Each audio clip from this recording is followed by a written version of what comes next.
Hi guys, मैं Rajpal exam possible आपका स्वागत करता हूं। उम्मीद करता हूं आप अच्छे होंगे, पढ़ रहे होंगे, आगे बढ़ रहे होंगे। आपकी रेलवे की तैयारी बहुत अच्छी चल रही होगी। देखिए, रेलवे की तैयारी अच्छी तभी चल रही होगी अगर मॉक टेस्ट आप दे रहे हैं। आपने कितनी भी तैयारी रखे को डजंट मैटर। इस वक्त मॉक टेस्ट एक ही चीज़ आपका बेड़ा पार कर सकता है। इस वक्त मॉक टेस्ट अगर नंबर कम भी आ रहा है तो आप हताश ये नहीं, आप लगाते रहिए, एनालाइज करिए। लगाने के बाद एनालाइज जरूर करिए। आप 2 से 3 मॉक टेस्ट जरूर लगाइए, उसको एनालाइज करिए। मॉक टेस्ट लगाइए, एनालाइज करिए। मॉक टेस्ट लगेगी तो आपका कभी क्वेश्चन ये जो है, क्योंकि सरल पेपर आता है, बस टाइमिंग खेल होता है, तो आप टाइमिंग कंट्रोल कर लेंगे। और जो टाइप के क्वेश्चन आते हैं वो भी आपके हाथ में रहेगा। अगर प्रैक्टिस रेलवे लगा रहे हैं तो आप इस पर काम कर सकते हैं और अच्छे से, ठीक है। और जो नए बच्चे जुड़े हैं उनको हम बता दें कि ये हमारा नया चैनल है, तो आप पीछे हमने पूरा परसेंटेज बढ़ा दिया है। प्रॉफिट लॉस के 17-18 वीडियो डाल चुका हूँ। आप पॉइंट वाइज है, आप जाकर देख सकते हैं। और शॉर्टकट वीडियो भी मेरी आती हैं, वो भी आप जाकर चेक कर सकते हैं। उसको लाइक करिए, सब्सक्राइब करिए और अपने कॉल लिस्ट में सबको शेयर करिए। जो नए बच्चे और पुराने बच्चे जो देख रहे हैं, जो रेगुलर देखते हैं, तो देखते हैं कुछ ही है, क्योंकि सब्सक्राइबर कम है। तो जो भी देखते हैं और उनको 2020 में फ़ायदा मिलने वाला है, क्योंकि ये जो वीडियो मैं बहुत आराम चल रहा हूँ, इसलिए चल रहा हूँ कि इस वक्त जो आने वाले पेपर 2-4 पेपर अभी जल्दी में इसी साल आएंगे, जो दिसंबर के लास्ट या जनवरी शुरुआत तक, उसके लिए फ़ायदेमंद है। ये 2000 जो एक कंबाइंड पेपर आने वाला है, उसके लिए फ़ायदेमंद होगा मेरा प्रॉफिट लॉस परसेंटेज। जो अभी तक पढ़ा चुका हूँ, आगे जो नहीं पढ़ा है उसके बारे में बात नहीं करूँगा, लेकिन ये मैंने वादा किया है कि पूरा पढ़ाऊँगा। तो आप बस रेगुलर रहिए, मैं आपके साथ रेगुलर लगा रहूँगा, ठीक है। अल्टरनेटिव पे मेरी वीडियो आती है। तो इसी नोट के साथ हम शुरू करते हैं आज का प्रॉफिट लॉस सेशन, क्योंकि आज मैथ्स का दिन है। तो मैथ्स शुरू करते हैं, मैथ्स की बातें करते हैं। पहला क्वेश्चन आपके सामने ऊपर रहा। आपका टाइम बहुत कीमती है, हम वेस्ट नहीं करना चाहते हैं। मैं भी नीचे पढ़ रहा हूँ। पहला क्वेश्चन देखिए, shopkeeper sold 12 cameras at a profit of 20% and 8 cameras at 15% profit. If he has sold all 20 cameras at 15%, English में थोड़ा सा गलत, हम करेक्शन कर देंगे। जो 8 कैमरा है वो 10% है, क्योंकि हिंदी में दूसरा लिखा है, हिंदी में सही लिखा है। दुकानदार ने 12 कैमरे को 20% लाभ पर और 8 कैमरे को 10% लाभ पर बेचा। यदि उसने सभी 20 कैमरों को 15% लाभ पर बेचता तो उसे 36 रुपये का लाभ कम होता। जो लाभ पहले हो रहा था उससे 36 रुपये कम कमाता वो, ठीक। तो प्रत्येक कैमरे का क्रय मूल्य कितना है निकालो, ठीक है। देखिए, ऐसे क्वेश्चन को अगर आपने पेन से कर दिया ना, क्राइम, मैं आपको लिख के भले बता रहा हूँ, ऐसे पेन बताऊंगा आपको बिना पेन के कैसे करना है। देखो, बिना पेन के, विदाउट यूज ऑफ पेन। हाँ, एक अक्षर लिखना है उसको पेन नहीं कहते हैं। एक अक्षर यूँ उठा के यूँ लिख दिया तो उसको पेन नहीं कहते हैं, उठाना, ठीक। देखिए, वो 12 कैमरा, हम दो, पहला केस क्या है, पहले केस में क्या है, 12 कैमरा है और 8 कैमरा है। इसको 12 कैमरा को 20% प्रॉफिट पे और इसको 10% प्रॉफिट पे। दूसरी कंडीशन में क्या था, ये 20, दूसरी कंडीशन जो है 20 कैमरा जो है ये 15% प्रॉफिट पर बेच देता है, 15% लाभ पर, 15%। तो इस स्थिति से जो लाभ हो रहा था, इस स्थिति में जो लाभ हो रहा है, इस स्थिति में जो लाभ हो रहा है पिछली स्थिति से 36 रुपये कम है। अब देखिए इसको कैसे बिना पेन के, इतना तो आप उसमें दिख रहा है आपको क्वेश्चन में, ये तो मैंने लिख दिया, ठीक है, आपको दिखाने के लिए। देखिए डायरेक्ट कैसे करेंगे, 12 दूनी 24, 240%, 80, 240 80 जोड़ा 320%, 12 दूनी 320% हो गया। ये 320% लाभ हो रहा, ठीक। इसे 15 दूनी 30, 300% लाभ।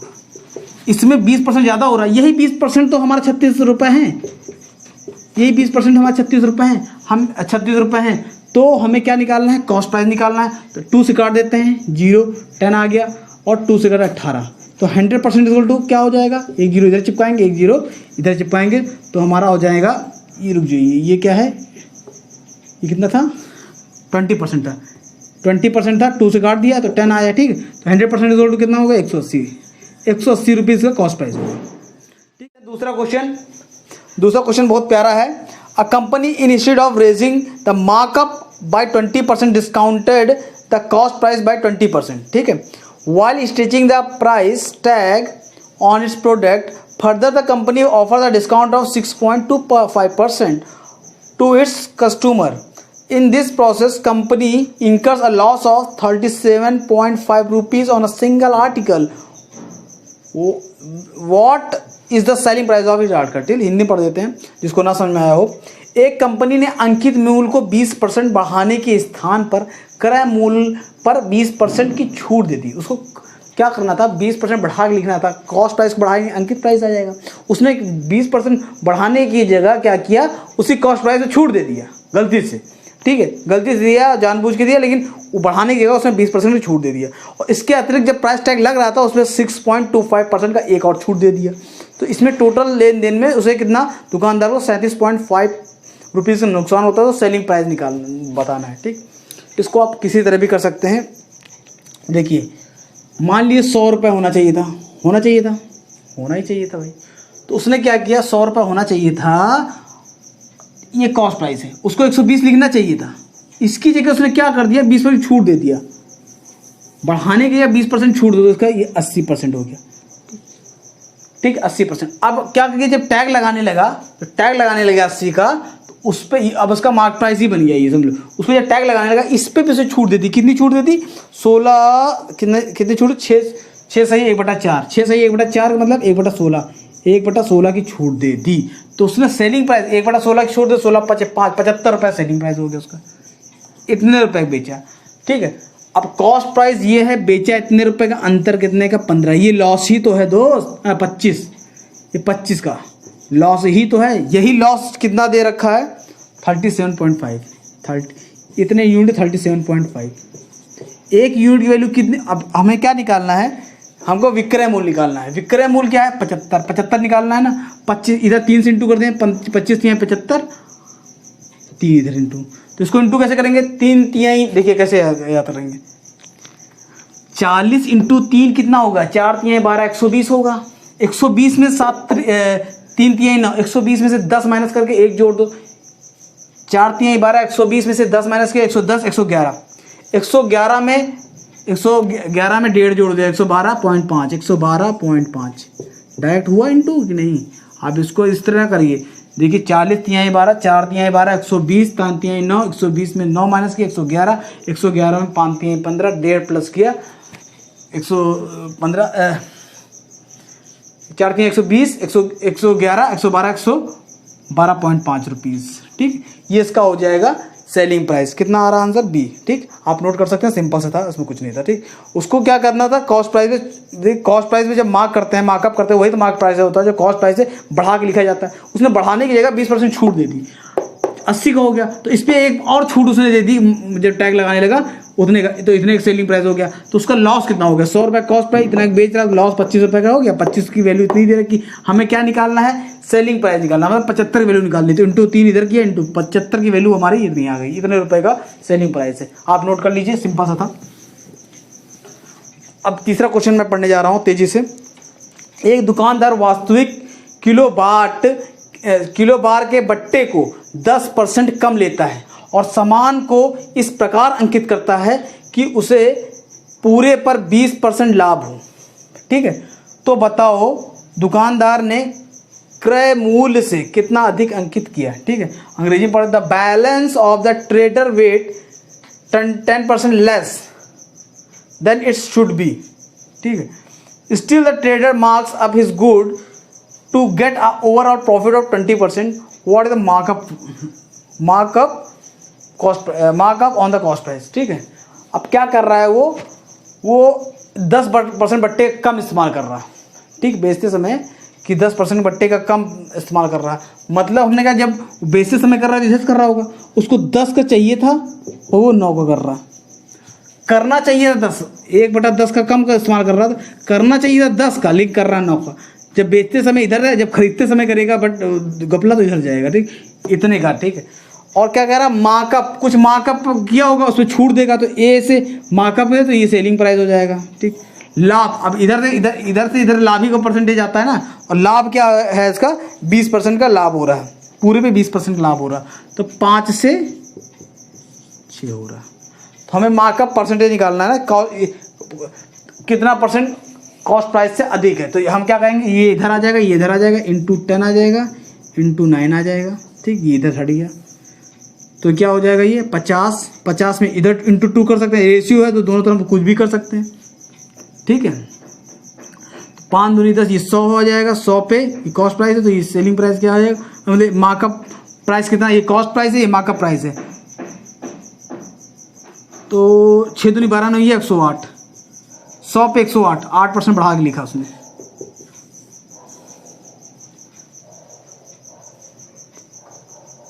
ठीक है, अंकित इस प्रकार किया, मतलब 100 की जगह 108 लिखा अंकित प्राइस। समझ में आ गया होगा, आपको नहीं समझ आया एक बार और बता देता हूँ। उसने क्या किया कि 10% बट्टे का इस्तेमाल किया, तो 10 करना था 9 किया उसने। फिर अंकित मूल्य को बढ़ा भी दिया, बढ़ाया कि क्या छूट दिया, 1 मिनट देख लेते हैं।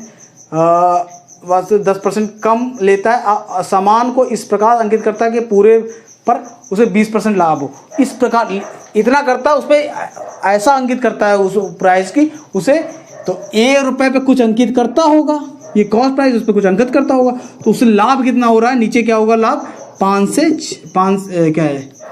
20%, मतलब 5 से 6 हो रहा है। ठीक, 5 से 6 हो रहा है। तो हमने क्या किया, ये इधर आता है, ये इधर आता है, जब ये लाइन खींच जाती है तो ये इधर आता है, ये इधर आता है, तो ये 10 आ गया इधर, ये 9 आ गया इधर।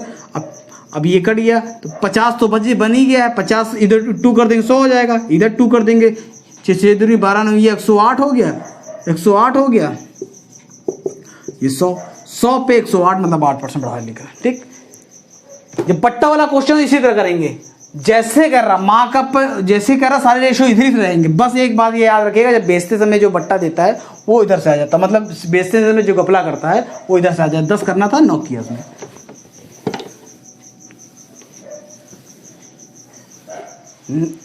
रुको जरा देखो, चौथा क्वेश्चन आज का जो बहुत ही प्यारा क्वेश्चन है। किताब विक्रेता ने 40 किताब को 3200 रुपये में खरीदा। उसने इस प्रकार बेचा कि उसे 8 किताबों के विक्रय मूल्य के बराबर लाभ हो।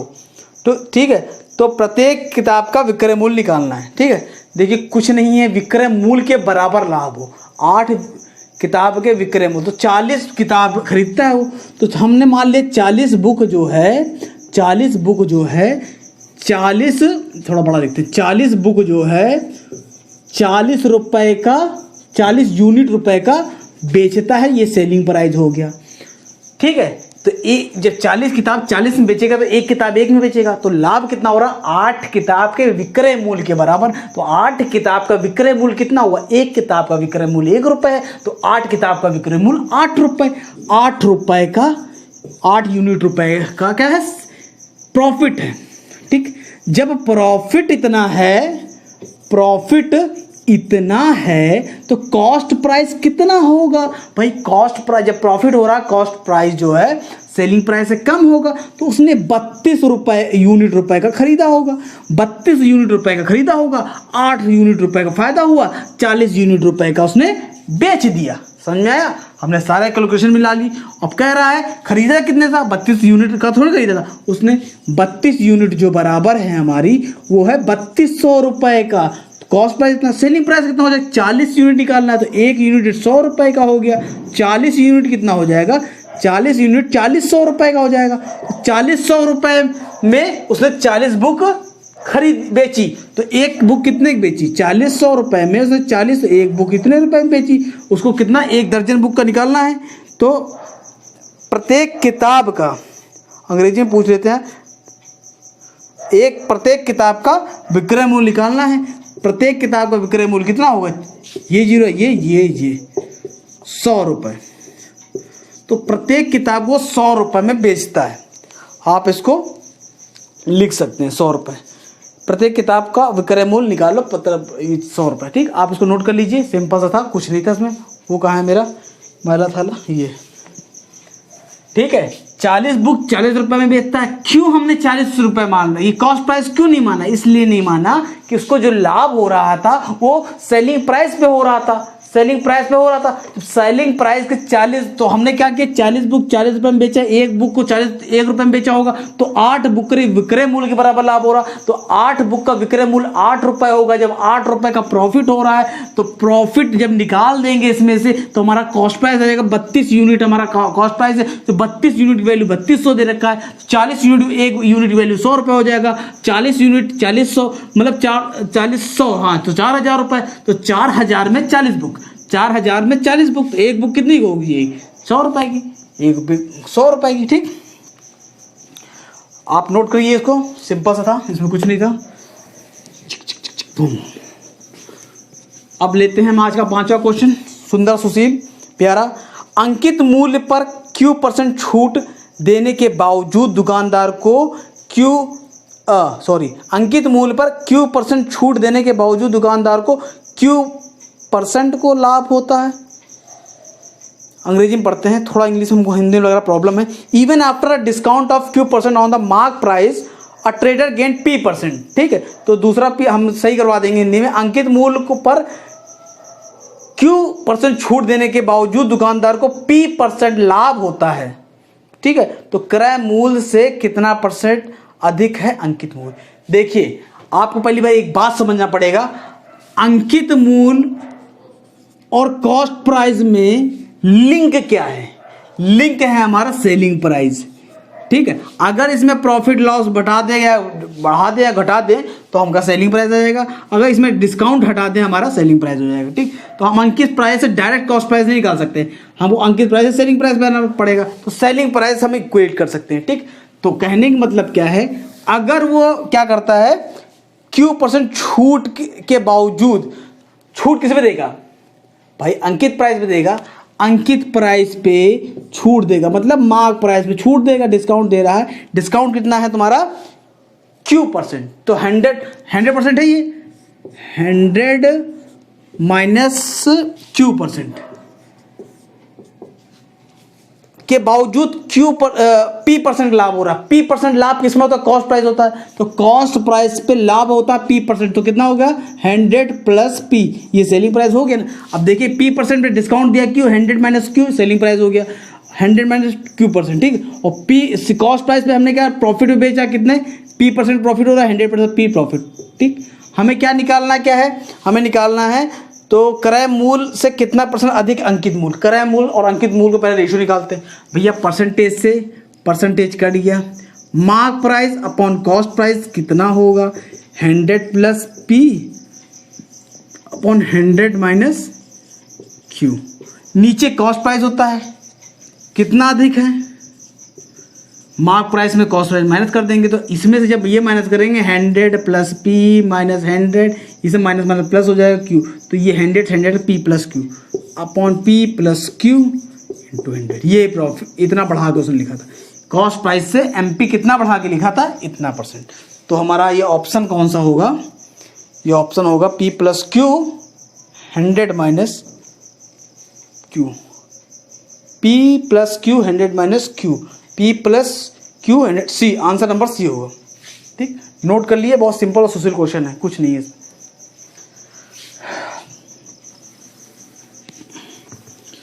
नेक्स्ट क्वेश्चन लेते हैं। A person sold an electronic watch at ₹96 in such a way that his percentage profit as same as the cost price of the watch. If selling price at twice the percentage profit of its present profit percentage, then the new selling price will be। ठीक, एक व्यक्ति electronic घड़ी को 96 रुपये में इस प्रकार बेचता है कि तो लाभ % उसके क्रय मूल्य के समान। मतलब कि अगर मान लिए 10 रुपये के बेच रहा है, कॉस्ट क्या है, लाभ %, कॉस्ट प्राइस 100 रुपये है तो उसको लाभ भी 10% होगा। कहने का मतलब ये दोनों सेम होगा, वैल्यू जो होगी सेम होगी, ये कहने का मतलब। ठीक, अगर कह रहा है जो लाभ % को दुगना कर दिया जाए तो उसका विक्रय मूल्य कितना होगा। ठीक है, इलेक्ट्रॉनिक घड़ी का 96 रुपये में बेचता है। ठीक, 96 में बेचता, खरीदता है, बेचता थी। तो भैया हमने मान लिया X रुपए का कॉस्ट प्राइस X है तो उसका प्रॉफिट भी X% होगा। ठीक, तो और सेलिंग प्राइस हमको 96 दे रखा है, तो भैया X पे प्रॉफिट हुआ X%, 100 plus X upon 100 is equal to 96, यही तो हुआ। ये कॉस्ट प्राइस पे प्रॉफिट जोड़ दिया 100% तो पहले था, X% प्रॉफिट हो रहा है, 100 प्लस X अपॉन 100, ये हमारा सेलिंग प्राइस हो गया जो इतने बराबर है। ठीक, अब देखिए इसको 100 उधर ले जाएंगे 96, 100। अब हमको ये तो पता है X, या तो आप इसको सॉल्व करिए, क्वाड्रेटिक बनाइए, या फिर यहाँ हेटेड ट्रायल लगा देंगे सबसे बेस्ट। तो ये 96 कितना आता है, 16 छक्के 96 आता है। मान लिया 16 छक्के 96 होता है ना, तो 102 जीरो है आखिर में, इधर जीरो लगा इधर जीरो। ठीक, तो हम क्या कर सकते हैं, 60 यहाँ लिख दें, एक्स की वैल्यू 60 ले लें, इधर 60 ले लें, तो 60 100 प्लस 60 160, 60 इंटू 160 बन गया, सेम बन गया। आप एक बार नहीं आ सकता, आप कहेंगे भैया 16 छक्के 96 क्यों, हम 16 छक्के 96 ले ना लेकर 8 कमा 8 दूनी 12 8 96 ले लें, 12 8 96। देखिए 2 ही 4 तो बनेंगे, आप लेके देख सकते हैं ना, 12 से भी ट्राई कर लीजिए। 2 सेकंड बहुत ज़्यादा आपको चेक करने में मिनिमम 15 से 20 सेकंड लगेगा, कोई आधा मिनट लगेगा। अभी मेरा एक बार में आ गया तो ठीक है। तो हमने ये हमारा एक्स की वैल्यू क्या आ जाएगी, 60 आ गई ना, तो मतलब एक्स जो है 60, हमारा कॉस्ट प्राइस कितना आ गया, 60 आ गया, ठीक है। और प्रॉफिट परसेंटेज हमारा क्या आ गया, 60%। अब कह रहा है, ये तो समझ में आ गया होगा, ठीक, ये सेटिस्फाई कर गया हमारा, तो x इक्वल टू हमारा कितना आ गया, 60। अभी कह रहा है कि प्रॉफिट परसेंटेज को दुगना कर दिया जाए, दुगना कर दिया जाए मतलब 120 प्रॉफिट परसेंटेज दुगना करना है ना। 1 मिनट चेक कर लेते हैं, नहीं तो गलत हो जाएगा। अगर प्रॉफिट यदि पिछले लाभ प्रतिशत को दुगना लाभ पे भेजा जाए, तो भैया 60% लाभ पे दुगना कितना हो जाएगा, अब 120% लाभ हो जाएगा। तो 60 का 120% कितना होगा, 120% लाभ हो जाएगा, तो टोटल कितना हो जाएगा, 220%। 220 6 दूनी 12, 6 दूनी 12 13। अब बेचेगा 132 रुपए का, अब बेचेगा 132 रुपए का, तो उसका विक्रय मूल्य 132 रुपये होना चाहिए। आंसर नंबर डी आप टिप सकते हैं, बहुत ही सिंपल और सोशल क्वेश्चन था। इसका आंसर 132 आ रहा है, ठीक है, आप नोट कर सकते हैं, बहुत आसान सा था। अगर एक बार और बताना चाहते हैं बता दीजिए। देखिए कह रहा है कॉस्ट प्राइस जितना था उतना ही प्रॉफिट परसेंटेज था, एक्स था, प्रॉफिट परसेंटेज एक्स था, 100 प्लस एक्स परसेंट, मतलब परसेंटेज हटाएंगे अपना 100 इसको 96, तो उधर चला जाएगा 100 ठीक। इसको तोड़ने का तरीका है, देखो कैसे हो जाएगा, 12 8 96 होता है, आप कहोगे 120 इंटू 80, इससे भी कर सकते हैं, लेकिन सेटिस्फाई होना चाहिए। देखिए हमने ये 120 मतलब छोटा वाला मानेंगे 80, अगर 80 एक्स मान लिया तो ये कितना 80 हो जाएगा, ठीक है। 80 120 आना चाहिए, तो यहाँ रखोगे 180 से आ जाएगा ना, 18 8 144 हो जाता है, ये तो गलत हो जाएगा ना। तो फिर 16 से 16 छक्के 96 होता है, 16 छक्के 96 होता है, तो ये जीरो, तो 60 160, 60 160 बन गया, सेटिस्फाई कर गया, एक्स की वैल्यू 60 आ गई। जब 60 आ गई तो 60% प्रॉफिट। अब कह रहा है कि प्रॉफिट परसेंट को 2 गुना कर दिया, 120% प्रॉफिट हो जाएगा। जब प्रॉफिट 120% है और 100% खुद 220% हो जाएगा, 220% निकालेंगे 32। यही आंसर पूछ रहा है। सेलिंग प्राइस होगा 132। आप नोट कर सकते हैं, सिंपल, सुशील और best question for the any one day exam. उम्मीद करता हूँ आपको समझ में आया होगा, आपको मजा आई होगी। आप बताइएगा कैसा है क्वेश्चन, एग्जाम लेवल का है कि नहीं है। बहुत ऊपर नहीं जा रहा हूँ, अभी सिंपल क्वेश्चन ले रहा हूँ, क्योंकि मैं ये मान के चल रहा हूँ मेरे पास जो बच्चे पढ़ रहे हैं वो बेसिक एसएससी लेवल तक की तैयारी कर रहे हैं। एसएससी का मेंस का मैं बिल्कुल नहीं कह रहा हूँ कि आप इससे मेंस निकाल लेंगे। मेंस के लिए आपके लिए क्लास बाद में आएंगी, अभी के लिए जो 2020 प्री के लिए फोकस कर रहा हूँ उनके लिए है, क्योंकि कंबाइंड पेपर होने वाला है। ये अपॉर्चुनिटी बढ़िया है, क्योंकि अभी तक क्या होता था, बहुत सारी अपॉर्चुनिटी होती थी। अभी आपके पास अगले साल एक अपॉर्चुनिटी होगी। अगर आप एक अपॉर्चुनिटी मतलब क्या है कि पहला अटेम्प्ट जो है आपका जो स्कोर कार्ड बनेगा, आप उससे 3 साल तक जो है आप देख लीजिएगा। 1 साल तक तो पूरा होगा ही होगा, बाकी नियम कानून जो आया है हमको पूरा अच्छे से नहीं पता, लेकिन हाँ ये है कि स्कोर कार्ड पूरा साल चलेगा, फिर आपको प्री दोबारा नहीं देना पड़ेगा। अभी आप क्या है कि CHSL का अलग प्री देते हैं, CGL का अलग प्री देते हैं और बैंक का, उसमें क्या चलो एक गड़बड़ा गया दूसरा संभाल लेंगे, दूसरा गड़बड़ा तीसरा संभाल लेंगे, लेकिन संभालने का मौका इसमें नहीं रहेगा। आपको एक पेपर तो बेस्ट देना ही पड़ेगा। तो कम से कम बेसिक इतना टाइट रखिए, तो पहला जो पेपर हो वो आपका बेस्ट हो। और बेस्ट कैसे होगा, मैथ रीजनिंग पूरी होनी चाहिए, उसमें तो कटौती होनी ही नहीं चाहिए, क्योंकि बच्चे जिसको मैथ आती है उसको रीजनिंग भी आती है। और मैथ रीजनिंग में जो लड़के लाते हैं पूरे नंबर लाते हैं, हमारे भी पूरे आते थे, हमारे कई दोस्तों के पूरे आते थे, कभी दिक्कत ही नहीं होती थी प्री में पूरे नंबर लाने में। तो आप ये समझ लीजिए ये सब क्वेश्चन ऐसे ही आते हैं, कुछ ज़्यादा कठिन नहीं आता। और फिर इसको लाइक करिए, सब्सक्राइब करिए, शेयर करिए। फिर हम कल मिलते हैं इसी शॉर्ट वीडियो के साथ। Thank you very much, bye. Peace.